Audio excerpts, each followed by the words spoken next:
Hello, everyone. Hope you're having a good day.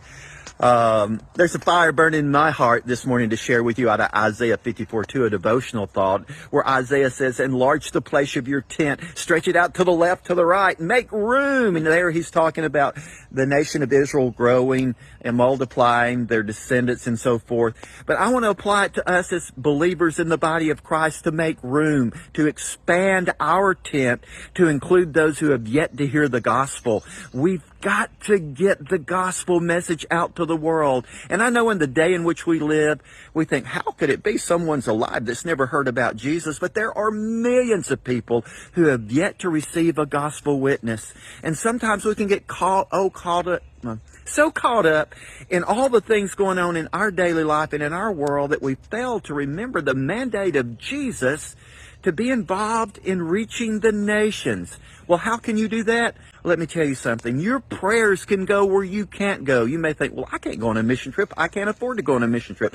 But your prayers can take you where your feet can't take you. And you can make a difference. So I encourage you, make room in your life, hopefully on a daily basis, to pray that those who have never heard would hear the gospel, to pray for missionaries that you may know, pray for those who are on mission trips. Be involved. It's through our giving, through our going, through our praying, that we can expand the reach of our tent and be obedient to what Jesus has called us to do.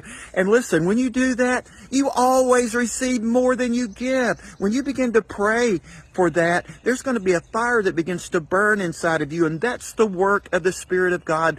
We can do so much more together. So I encourage you to consider making that a part of your daily prayer. Remembering your prayers can go where you can't go. Your prayers make a difference. And there's so many stories of missionaries whose lives were changed. And when they researched the timing and what was going on back home where they came from, they realized someone was praying. Be that someone. Spend some me time before the Lord, praying for missions and missionaries and those who have yet to hear the gospel of Jesus Christ. It is the power of God unto salvation.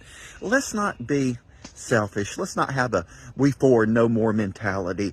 Let's have a hearts that burn for what Jesus has called us to do, to share the gospel with the nations. He said, this gospel of the kingdom will be preached to all nations, and then the end will come. On that great getting up morning when we're gathered together to Christ, won't it be wonderful to see the difference that your prayers and your giving and your going, the difference that all those things have made when the sea and multitude of faces gather before Jesus that have been redeemed? Folks, that day's going to happen more surely than this day has happened. So make room, expand your tent, have a heart that burns. For those who've never heard, have a heart that burns to support and be a part of the Great Commission. God bless you. Have a great day. Thank you for your comments, your prayers, and for sharing this post. Let's go change the world.